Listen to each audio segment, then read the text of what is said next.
औज़ुबिल्लाहि मिनश्शैतानिर्रजीम बिस्मिल्लाहिर्रहमानिर्रहीम। प्यारे बच्चों, अस्सलाम वालेकुम।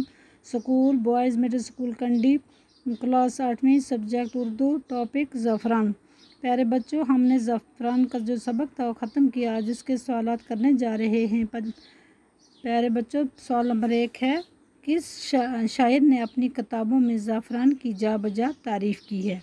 इसका जवाब है कालिदास ने अपनी किताबों में ज़फ़रान की जा बजा तारीफ़ की है।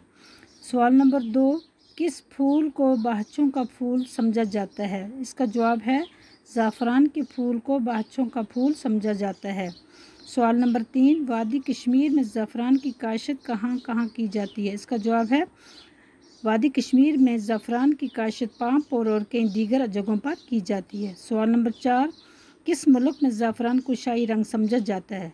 इसका जवाब है यूनान में ज़फ़रान को शाही रंग समझा जाता है। सवाल नंबर 5, ज़फ़रान की काश्त के लिए किस किस्म की ज़मीन दरकार है? इसका जवाब है ज़फ़रान की काश्त के लिए ख़ास किस्म की ढलान ज़मीन का दरकार होती है।